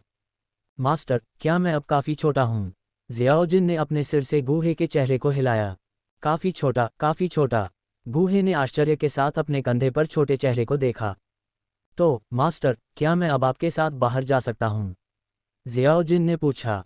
गूहे एक पल के लिए झिझका और फिर कहा, मैं तुम्हें बाहर ले जाऊंगा, लेकिन तुम्हें वादा करना होगा कि मेरी अनुमति के बिना तुम अपनी असली ताकत प्रकट नहीं कर सकते या दूसरों को नुकसान नहीं पहुंचा सकते। ये सुनकर जियाओजिन ने बिना किसी हिचकिचाहट के सिर हिलाया। ठीक है मास्टर, मैं आपके निर्देशों का पालन करने का वादा करता हूँ। संतुष्ट। गूहे संतुष्ट भाव से सिर हिलाया। फिर एक विचार के साथ उसने जियाओजिन को सीधे सिस्टम स्पेस से मुक्त कर दिया। अगले ही पल जब गूहे की चेतना उसके शरीर में वापस आ गई तो जियाओजिन की आकृति जादुई ढंग से उसके कंधे पर प्रकट हुई। मास्टर, क्या ये बाहरी दुनिया है? जियाओजिन गूहे के कंधे पर खड़ा था, उसने कमरे में सब कुछ जिज्ञासा से देखा। गूहे ने अपने कंधे पर जियाओजिन को देखने के लिए मुड़कर बाहर के यार्ड की ओर इशारा किया, गंभीर स्वर में बोला, भविष्य में तुम इस यार्ड में खेलोगे। मेरी अनुमति के बिना तुम्हें इस यार्ड को नहीं छोड़ना चाहिए। आज्ञाकारी रूप से जियाओजिन ने सिर हिलाया। समझ गया मास्टर। ठीक है, जाओ और खेलो। जियाओजिन को इतना अच्छा व्यवहार करते हुए देखकर गूहे मुस्कुराए बिना नहीं रह सका। अपने पंखों की फड़फड़ाहट के साथ जियाओजिन एक सुनहरी रोशनी में बदल गया और कमरे से बाहर उड़ गया, स्वतंत्र रूप से चमकता हुआ और यार्ड में उड़ता हुआ। जियाओजिन के साथ टैगोर रेगिस्तान की यात्रा वास्तव में सुरक्षित है। आंगन में जियाओजिन की सुनहरी आकृति को टिमटिमाते हुए देखकर गूहे मंद मंद मुस्कुराया। मूल रूप से वह यून के वापस आने का इंतजार करना चाहता था, सम्राट एक्सट्रीम पिल को परिष्कृत करना चाहता था और फिर टैगोर रेगिस्तान में जाने से पहले अपनी ताकत बढ़ाना चाहता था। इस तरह ये निस्संदेह सुरक्षित होगा। हालांकि यून एक महीने से ज्यादा समय से बिना किसी खबर के गायब था, जिससे गूहे कुछ हद तक अधीर हो गया था। इतने लंबे समय तक संप्रदाय में रहने के बाद वह बाहर भी जाना चाहता था। अगर उसे किसी जंगली प्रतिभा का सामना करना पड़ा और उसने एक शिष्य की भर्ती की तो यह अद्भुत होगा। लेकिन उसकी ताकत वर्तमान में केवल 8 सितारा डू सम्राट स्तर पर थी। अगर वह टैगोर रेगिस्तान में गया और दुर्भाग्य से रानी मेडुसा का सामना किया तो इसका अंत अच्छा नहीं हो सकता। गूहे के पास कई तुरुप के पत्ते थे, लेकिन प्रतिद्वंद्वी 9 सितारा डू सम्राट स्तर के शिखर पर एक लंबे समय से स्थापित विशेषज्ञ था और वह निर्दयी थी। इसने गूहे को कुछ हद तक आशंकित कर दिया। अगर वह हेबोडोन के साथ हुई स्थिति के समान स्थिति में समाप्त हो गया तो वे दो बड़े लोग शायद अपनी आंखों से रोएंगे। हालांकि अब चीजें अलग थीं। ज़ियाओजिन के अचानक अंडे से निकलने से गूहे को सुखद आश्चर्य हुआ।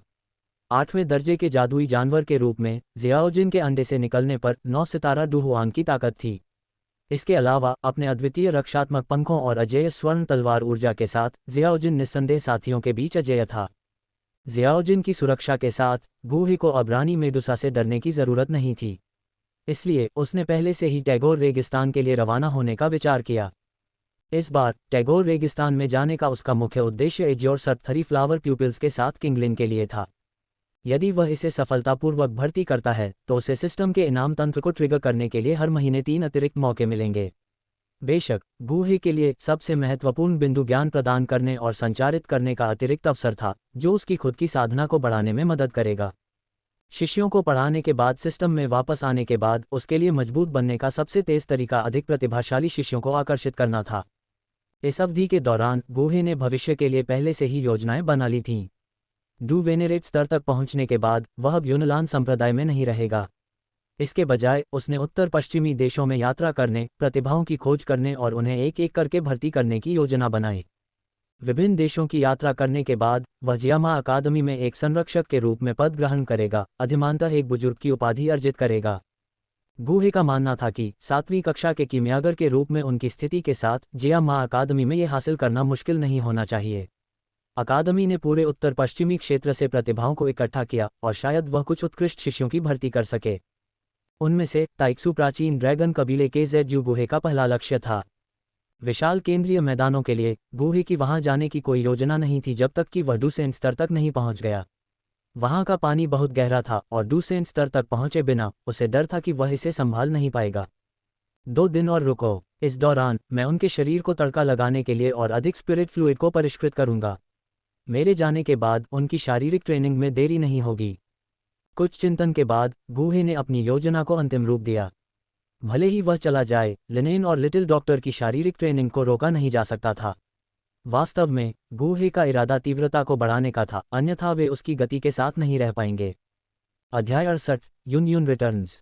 यूनान संप्रदाय मुख्य शिखर। नालन यानरान का निवास। बहन जल्दी आओ। कमरे में नालन यानरान की आवाज़ सुनाई दी जिसमें आश्चर्य का स्वर था। क्या हुआ बहन? आवाज़ सुनकर ज़ियाओ यी ज़ियान धीरे धीरे बाहर से अंदर आए। उसके हाथ में खाने का डिब्बा था। ये टूट गया। नालन यानरान ने मेज़ पर रखे नीले जानवर के अंडे की ओर इशारा किया। उसके सुंदर चेहरे पर उत्साह दिख रहा था। क्या ये टूट गया? नालन यानरान के शब्दों को सुनकर ज़ियाओ यी ज़ियान क्षण भर के लिए स्तब्ध रह गई, लेकिन मेज़ पर रखे नीले जानवर के अंडे को देखते हुए उसने तुरंत प्रतिक्रिया दी। करीब से देखने पर नीले जानवर के अंडे की सतह पर बमुश्किल दिखाई देने वाली दरार वास्तव में दिखाई दी थी। ये वास्तव में टूट गया है। इस छोटी सी दरार को देखकर ज़ियाओ यी ज़ियान के चेहरे पर भी उत्साह दिखाई दिया।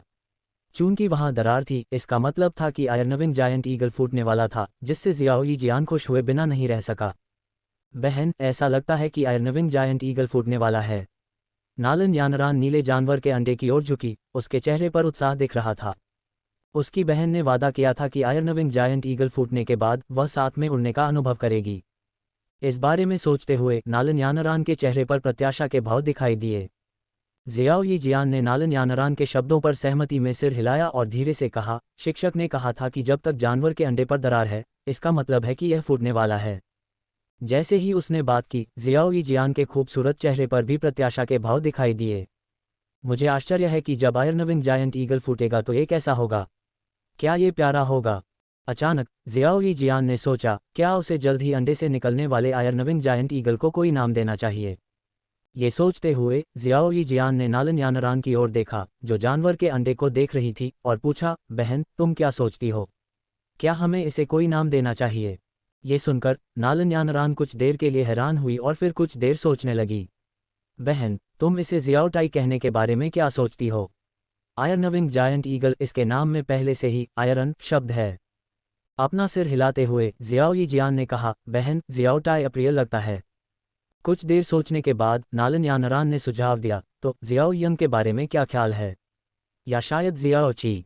ज़ियाओ यी ज़ियान ने नालन यानरान को कुछ अवाक होकर देखा और कहा, बहन, तुम इसे लिटिल जायंट कहने का सुझाव क्यों नहीं देती? असहायता से अपना सिर हिलाते हुए जियाओ यी जियान ने आह भरी, बहन मुझे खुद ही कोई नाम सोचने दो। ये सुनकर नालन यानरान के सुंदर चेहरे पर शर्मिंदगी के भाव दिखाई दिए। वह समझ गई कि उसके द्वारा सुझाए गए नाम बहुत अच्छे नहीं थे। अपने सामने जानवर के अंडे को देखते हुए विचार करने के बाद जियाओ यी जियान मुस्कुराए और नालन यानरान की ओर देखा। बहन, इसे लिटिल जियान एयर कहने के बारे में आप क्या सोचती हैं? नालन यानरान, ओह, यह क्या है? क्या यही है? फिर भी आपने कहा कि मैं चीज़ों का नाम नहीं बता सकती। मेरी राय में इसका नाम जियाओ लैन, जियाओ यान या जियाओरान क्यों न रखा जाए? जियाओ यी जियान की बातें सुनकर नालन यानरान अपने दिल में शिकायत करने से खुद को नहीं रोक पाए। हालांकि जियाओ यी जियान के चेहरे पर उत्सुकता देखकर वह एक पल के लिए झिझकी और कुछ हद तक चतुराई भरे लहजे में बोली, बहन, लिटिल जियान एक अच्छा नाम है, लेकिन आयरनविंग जायंट ईगल राजसी लगता है। क्या ये नाम थोड़ा अनुचित नहीं है? ये सुनकर जियाओ यी जियान ने एक पल के लिए सोचा और सहमति जताई, आप सही हैं। लिटिल जियान एक लड़की के लिए अधिक उपयुक्त है। इसके अलावा हम अभी तक नहीं जानते हैं कि यह नर है या मादा। अपना सिर हिलाते हुए जियाओ यी जियान कुछ देर के लिए बेहतर नाम नहीं सोच पाए, इसलिए उसने कहा, चलो इसके अंडे सेने तक इंतजार करते हैं और फिर मैं शिक्षक से सलाह लूंगी।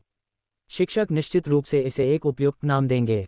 जियाओ यी जियान के दिमाग में शिक्षक सर्वशक्तिमान था। ये सुनकर नालन यानरान ने सहमति में सिर हिलाया और कहा, चलो अंडे फूटने तक इंतजार करते हैं। जियाओ यी जियान ने अपने हाथ में पकड़े खाने के डिब्बे को मेज़ पर रखा और धीरे से उसे खोला और कहा, बहन, चिकन सूप तैयार है। चलो इसे साथ में पीते हैं। जैसे ही जियाओ यी जियान ने खाने का डिब्बा खोला, एक तेज खुशबू तुरंत फैल गई। नालन यानरान की थोड़ी उठी हुई नाक कमरे में फैली तेज खुशबू को सूंघते हुए थोड़ी हिली और लालची नज़र से देखने से खुद को रोक नहीं पाए और उत्सुकता से बोली, चलो पहले चिकन सूप पीते हैं। बहन, आपने जो चिकन सूप बनाया है वह वाकई बहुत खुशबूदार है। जियाओ यी जियान ने शब्दों पर थोड़ा मुस्कुराया, अगर यह स्वादिष्ट है तो आप और पी सकते हैं। जैसे ही उसने कहा, उसने तुरंत नालन यानरान के लिए एक कटोरा परोसा। नालन यानरान ने कटोरा उठाया और एक घूंट लिया। उसके आकर्षक चेहरे पर तुरंत संतुष्टि का भाव दिखाई दिया। चिकन सूप पीना वाकई एक अद्भुत चीज़ है। इस बीच जब नालन यानरान चिकन सूप के स्वाद में डूबा हुआ था तो हरे रंग की एक आकृति धीरे धीरे आंगन में उतरी। हरे रंग की आकृति ने एक सादी पोशाक पहनी हुई थी जो एक सुडौल और सुंदर शरीर के चारों ओर लिपटी हुई थी। हरे बालों के सिर को एक शानदार फीनिक्स आभूषण में बांधा गया था और सुंदर और शांत चेहरे पर शांति दिख रही थी। यह अप्रत्याशित रूप से सुंदर महिला कोई और नहीं बल्कि युन युन थी, जो 1 महीने की छुट्टी के बाद वापस आई थी। यानरान, तुम आज अभ्यास क्यों नहीं कर रही हो? उसकी नज़र आंगन में घूमी, नालन यानरान की आकृति को नहीं पाया और युन युन के सुंदर चेहरे पर संदेह की एक झलक दिखाई दी। क्या ऐसा हो सकता है कि मेरे दूर रहने के दौरान ये लड़की आलसी हो गई हो? ये सोचकर युन युन को थोड़ा बुरा लगा। क्या ये लड़की उस जियाओ परिवार के लड़के के साथ 3 साल के समझौते के बारे में भूल गई? ओह, वह गंध क्या है? बहुत सुगंधित। इस समय एक तीव्र सुगंध उसकी नाक में प्रवेश कर गई। युन युन ने कुछ उलझन के साथ सुगंध की दिशा की ओर देखा और कमरे की ओर चल दी। अध्याय 69। शिक्षक, क्या आप प्रशंसा करना बंद कर सकते हैं? बहन, मुझे एक और कटोरा दो। कमरे में चिकन सूप का एक कटोरा खत्म करने के बाद संतुष्ट महसूस करते हुए नालन यानरान ने कटोरा जियाओ यी जियान को सौंप दिया। ज़रूर, बहुत कुछ बचा है। अगर आपको ये पसंद है तो मैं इसे भविष्य में आपके लिए अक्सर बनाऊंगी। जियाओ यी जियान ने नालन यानरान को चिकन सूप का एक और कटोरा परोसा। तारानकन क्रीक। तारानकन। जैसे ही नालन यानरान ने कटोरा उठाया पीने के लिए तैयार, दरवाजा अचानक खुला और हरे रंग की एक आकृति अंदर आई।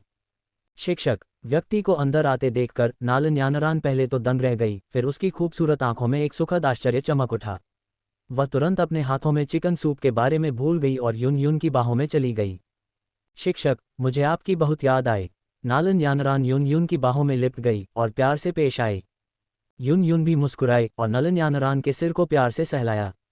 तुम पहले से ही एक वयस्क हो और अभी भी प्यारा व्यवहार कर रहे हो। कुछ शर्म करो। इस समय जियाओ यी जियान भी सम्मानपूर्वक पास आया और कहा, शिष्य संप्रदाय के गुरु का अभिवादन करता है। जियाओ यी जियान के सुंदर और गरिमा में व्यवहार को देखकर युन युन मुस्कुराए बिना नहीं रह सका। तुम भी यहाँ हो अपनी बड़ी बहन के साथ मुकाबला करने के लिए, मुझे लगता है। युन युन उस दिन बूहे द्वारा नालन यानरान को सौंपे गए कार्य को नहीं भूला था। ये सोचते हुए युन युन ने नालन यानरान से कहा, यानरान, तुमने एल्डर बूहे से वादा किया था, याद रखो, तुम्हें अपनी छोटी बहन को लगन से पढ़ाना होगा। ये सुनकर नालन यानरान थोड़ा शर्मा गई। उसने सोचा, क्या उसकी छोटी बहन को अब वास्तव में उसके मार्गदर्शन की आवश्यकता है?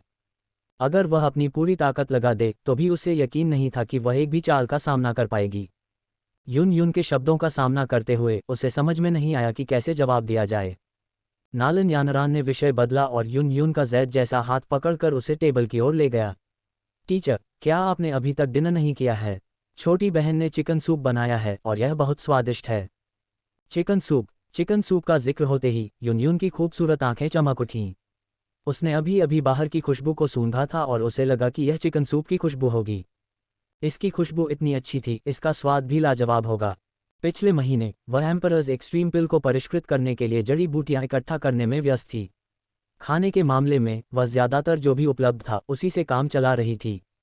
अब चिकन सूप की खुशबू को सूंघते हुए उसे थोड़ी भूख लगी। नालन यानरान की तारीफ सुनकर यून यून मुस्कुराई और बोली, तो फिर मुझे जियाओ यी जियान के खाना पकाने के हुनर का स्वाद चखने दो। टीचर, चिंता मत करो, ये स्वादिष्ट होने की गारंटी है। ये सुनकर नलन यानरान ने आत्मविश्वास से अपनी छाती थपथपाई, फिर खुशी से यून यून को चिकन सूप का एक कटोरा परोसा। सुगंध को सूंघते हुए यून यून एक घूंट पीने के लिए इंतजार नहीं कर सकती थी, उसकी आंखें तुरंत चमक उठीं। उसने कुछ आश्चर्य से जियाओ यी जियान को देखा और प्रशंसा की, मुझे उम्मीद नहीं थी कि आपके पास ऐसे पाक कौशल होंगे। चिकन सूप का ये कटोरा अब तक का सबसे स्वादिष्ट सूप है। यून यून की प्रशंसा सुनकर जियाओ यी जियान को थोड़ी शर्मिंदगी महसूस हुई। अगर संप्रदाय के गुरु को ये पसंद आया तो भविष्य में मैं इसे आपके लिए नियमित रूप से बना सकती हूँ। यून यून ने प्रसन्न होकर कहा, अच्छा। यून यून को अपने सामने बैठी आकर्षक और सौम्य लड़की वास्तव में पसंद आई। वह चली गई, जियाओ यी जियान का नाजुक हाथ थाम लिया और वे तीनों बातें करने बैठ गए। जब वे साथ बैठे सहजता से बातें कर रहे थे तो नलन यानरान को आश्चर्य हुआ जब यून यून ने अपनी साधना का विषय उठाया। यून यून ने पूछा, यानरान, मेरी अनुपस्थिति के दौरान क्या तुमने अपनी साधना में कोई सफलता हासिल की है? नलन यानरान ने एक पल के लिए हिचकिचाहट महसूस की, अंदर से थोड़ा कड़वा महसूस किया और ईमानदारी से जवाब दिया, गुरु, मैं 5 सितारा डूजे स्तर तक पहुंच गया हूं। नलन यानरान का स्वर कुछ हद तक अनिश्चित था, आत्मविश्वास की कमी थी। अतीत में 1 महीने में एक क्षेत्र को तोड़ना नलन यानरान को बहुत खुश कर देता। वह गर्व से सोचती, क्लाउड संप्रदाय की शीर्ष प्रतिभा के रूप में और कौन इतनी तेजी से प्रगति कर सकता है। लेकिन अब जियाओ यी जियान की साधना की गति को देखने के बाद वह उदासीन महसूस कर रही थी, यहाँ तक कि उसे यह कुछ हद तक मनोरंजक भी लग रहा था। वह अपनी पिछली अज्ञानता और अनुचित आत्मविश्वास पर हंसी। हालांकि ये सुनकर यून यून ने प्रसन्नतापूर्वक मुस्कुराते हुए प्रशंसा की, तुमने वास्तव में एक सफलता प्राप्त की है। बहुत बढ़िया, तुम्हारे शिक्षक बहुत प्रसन्न हैं। ऐसा लगता है कि मेरे जाने के बाद तुम आलसी नहीं हुए हो। ये सुनते ही नालन यानरान तुरंत शर्मा गई। शिक्षक, क्या आप ऐसा कहना बंद कर सकते हैं? अपनी छोटी बहन जियानेर के बारे में सोचते हुए, जिसने एल्डगूहे से कोई प्रशंसा प्राप्त किए बिना 1 महीने में कई क्षेत्रों को तोड़ दिया था, नालन यानरान थोड़ी निराश महसूस करने से खुद को रोक नहीं पाए। अब केवल एक क्षेत्र की सफलता के साथ शिक्षक बहुत प्रसन्न दिख रहे थे। नालन यानरान को अचानक लगा कि शिक्षक और एल्डगूहे एक ही लीग में नहीं थे। इस समय यून यून वास्तव में प्रसन्न थी। 1 महीने में एक क्षेत्र को तोड़ना पहले से ही उसकी आंखों में तेज गति माना जाता था। ऐसा लग रहा था कि जियाओ परिवार के युवक से सगाई तोड़ने के बाद यानरान और भी प्रगतिशील हो गई थी। ये सोचकर यून यून को और भी यकीन हो गया कि यानरान की शादी रद्द करने के लिए सहमत होने का उसका फैसला समझदारी भरा था। हालांकि वह अंदर से खुश थी, लेकिन यून यून जानती थी कि वह यानरान की बहुत ज्यादा तारीफ नहीं कर सकती। अपने गर्वीले व्यक्तित्व के साथ वह ज़रूरत से ज़्यादा आत्मविश्वासी हो सकती थी। ये सोचते हुए यून यून ने आगे कहा, यानरान, हालांकि तुम्हारे पास बेहतरीन प्रतिभा है, लेकिन याद रखना कि तुम आत्मसंतुष्ट मत बनो। भविष्य में तुम्हें और भी ज़्यादा मेहनत करनी होगी। जियाओ परिवार के उस युवक के साथ 3 साल का समझौता मत भूलना। यून यून की बातें सुनकर नालन यानरान को लगा कि उसकी पूरी दुनिया ढहने वाली है। गुरु, मैं आपसे विनती करती हूँ, कृपया मेरी तारीफ करना बंद करो। मेरी प्रतिभा अच्छी है, क्या तुम्हें यकीन है? अगर मेरी प्रतिभा अच्छी मानी जाती है तो मेरी छोटी बहन जियान एर का क्या? क्या मैं आत्मसंतुष्ट हो रही हूँ? क्या मैं योग्य हूँ? क्या तुम्हें पता है, मैं लगभग हीन महसूस कर रही हूँ। ये देखकर कि यून यून आगे बोलने वाली थी, नालन यानरान ने जल्दी से उसके लिए चिकन सूप का एक और कटोरा भर दिया और विषय बदल दिया, शिक्षक, चलो जल्दी से चिकन सूप पीते हैं।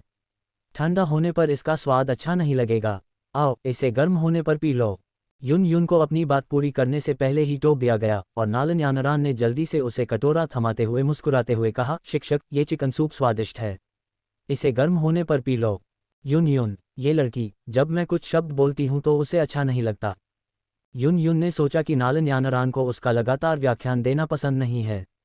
अच्छा, ये लड़की, जब वह चली गई तो अपनी साधना में इतनी ईमानदार थी, ये पहले से ही सराहनीय था। ये सोचकर युन युन ने अब और न बोलने का फैसला किया।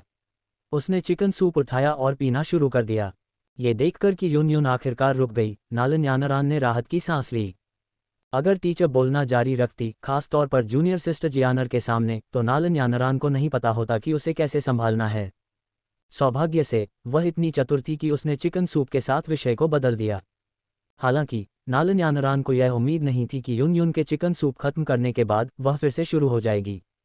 यानरान, आंतरिक शिष्य भव्य प्रतियोगिता से पहले 1 और महीना बचा है। क्या आप अच्छी तरह से तैयार हैं? आपको इस बार प्रथम स्थान के लिए प्रयास करना चाहिए। युन युन के शब्दों को सुनकर नालन यानरान पूरी तरह से अवाक रह गई। टीचर, क्या आप गंभीर हैं? अध्याय 70, युन युन का सदमा। नालन यानरान ने चुपचाप बकबक कर रही युन युन को देखा। अगर यह अतीत में होता तो युन युन को इस तरह बोलते हुए सुनकर वह बेहद आश्वस्त होती, अपनी छाती थपथपाती और कहती, गुरु, निश्चिंत रहें, आंतरिक शिष्य प्रतियोगिता में पहला स्थान निश्चित रूप से मेरा है। क्या 3 साल का समझौता? क्या जियोयान, मैंने उस पर विचार भी नहीं किया। क्या वह सिर्फ बेकार नहीं है? वह मेरी तुलना कैसे कर सकता है? लेकिन वह अतीत की बात थी। पिछले महीने जियोई जियान की राक्षसी प्रतिभा और घने जंगल में हाल ही में हुए हमले को देखकर नालन यानरान की मानसिकता पूरी तरह से बदल गई थी। हालांकि वह हीन भावना के बिंदु तक नहीं गिरी, लेकिन वह पहले जैसी घमंडी नहीं थी। अब युन युन द्वारा आंतरिक शिष्य प्रतियोगिता का उल्लेख सुनकर नालन यानरान ने सहज रूप से अपने बगल में बैठी जियाओई जियान की ओर देखा।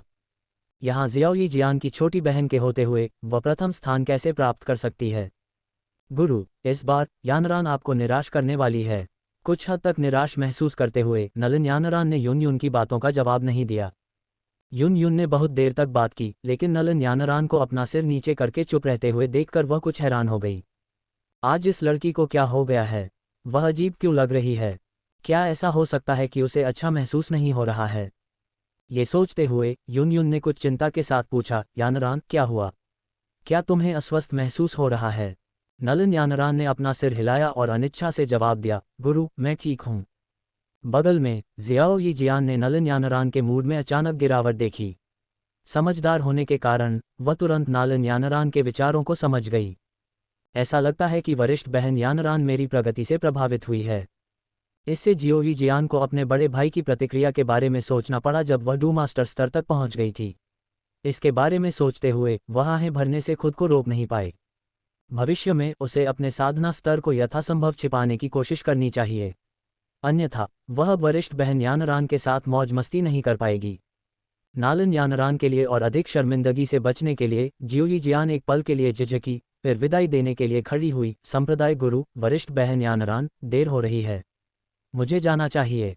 ये सुनकर युन युन हैरान रह गई। उसने अपना ध्यान जियोई जियान पर केंद्रित किया और कहा, थोड़ी देर और नहीं रुकोगी? अभी भी जल्दी है। जियाओई जियान ने अपना सिर हिलाया और कहा, शिक्षक को दोपहर की चाय पसंद है। मुझे वापस जाकर शिक्षक के लिए चाय बनानी है। मैं किसी और दिन फिर आऊंगी। नालन यानरान ने जियाओई जियान की ओर देखा, कुछ हद तक उसके इरादों को समझते हुए। वह एक पल के लिए झिझकी और बोली, जूनियर सिस्टर। जियाओई जियान ने नालन यानरान को देखा और मुस्कुराई, सीनियर सिस्टर, मैं कल फिर से आपसे मिलने आऊंगी। ये सुनकर युन युन को जियाओई जियान से और भी लगाव हो गया। ये लड़की हमेशा अपने शिक्षक को याद करती है। वह वास्तव में एक पुत्रवत और अच्छी बच्ची है। आगे बढ़ते हुए युन युन ने जियाओई जियान का छोटा हाथ पकड़ा और धीरे से कहा, चूंकि आपके शिक्षक ने आपको यानरान से सीखने के लिए कहा है, इसलिए संकोच न करें। जब भी आप चाहें आएं, इस जगह को अपना घर समझें। युन युन ने गर्मजोशी से कहा, अगर कोई बात तुम्हें समझ में नहीं आती है तो बेझिझक अपनी बड़ी बहन से पूछो। अगर वह तुम्हें धमकाने की हिम्मत करती है तो बस मुझे बताओ और मैं उसका ख्याल रखूंगा। ये सुनकर जियोई जियान ने नालन यानरान की ओर देखा, जो अजीब लग रही थी, और उसकी खूबसूरत आंखों में एक मुस्कान की झलक दिखाई दी। हाँ, संप्रदाय गुरु, मैं समझती हूँ। इस दौरान बड़ी बहन मेरे साथ बहुत अच्छी रही है। उनकी बातचीत सुनकर नालन यानरान को शर्मिंदगी महसूस हुई और वह अंदर ही अंदर चिल्लाने से खुद को नहीं रोक पाए। गुरु, क्या आप कृपया बात करना बंद कर सकते हैं? मैं अपनी छोटी बहन को और कैसे धमका सकती हूँ? आप सभी देवताओं और बुद्धों से प्रार्थना करें कि वह कोई गलती न करे और लापरवाही से आपके अनमोल शिष्य को चोट न पहुंचाए। युन युन ने जियाओई जियान को कुछ निर्देश दिए, उसके बाद उसने उसका हाथ छोड़ दिया, जिससे वह जाने लगी। कितनी अच्छी बच्ची है। जियाओ यी जियान के जाने के दृश्य को देखकर युन युन उसकी फिर से प्रशंसा करने से खुद को रोक नहीं पाए। फिर युन युन ने नलन यानरान की ओर रुख किया और कहा, यानरान, तुम्हें अपनी छोटी बहन के साथ अच्छा व्यवहार करना चाहिए। जितना ज्यादा मैं उसे देखती हूँ उतना ही मुझे ये लड़की अच्छी लगती है। ये सुनकर नलन यानरान एक पल के लिए झिझकी और राहत की सांस ली, क्योंकि जियाओ यी जियान चली गई। अगर उसकी छोटी बहन नहीं जाती और युन युन बोलती रहती तो वह भविष्य में उसका सामना करने में वाकई असमर्थ होती। नलन यानरान की प्रतिक्रिया की कमी को देखकर युन युन ने अपनी भौहें सिकुड़ी और पूछा, यानरान, आज तुम्हारे साथ क्या हो रहा है? तुम्हारा व्यवहार अजीब है। क्या तुम खुश नहीं हो कि तुम्हारी शिक्षिका वापस आ गई है? नहीं। नलन यानरान ने अपना सिर हिलाया, एक पल के लिए झिझकी और फिर धीरे से बोली, गुरुजी, क्या आप भविष्य में दूसरों के सामने मेरी प्रशंसा नहीं करेंगे, खासकर जूनियर बहन के सामने? ये सुनकर युन युन थोड़ा स्तब्ध रह गई, फिर उसे एहसास हुआ कि क्या हो रहा है।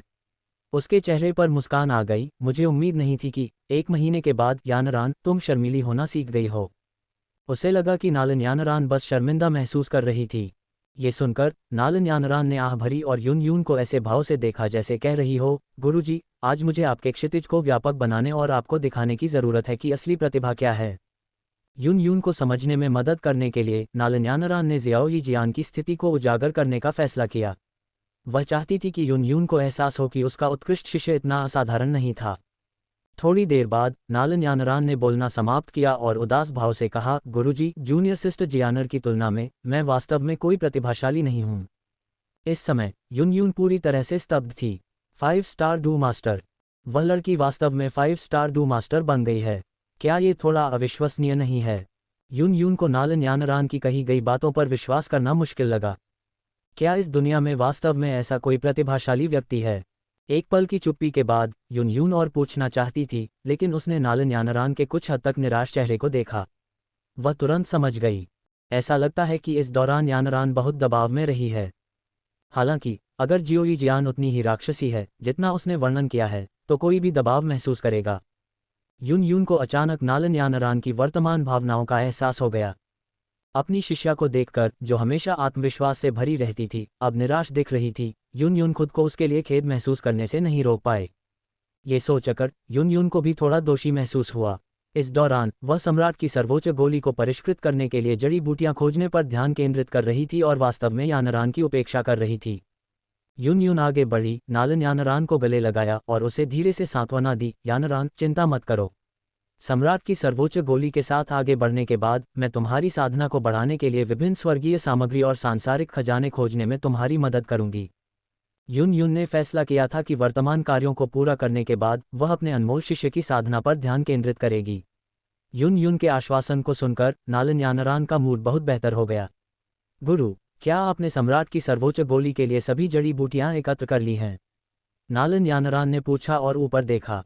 युन युन ने सिर हिलाया, हाँ, मैंने उन सभी को इकट्ठा कर लिया है। कल हम इसे परिष्कृत करने के लिए एल्डर गुहे को ढूंढ सकते हैं।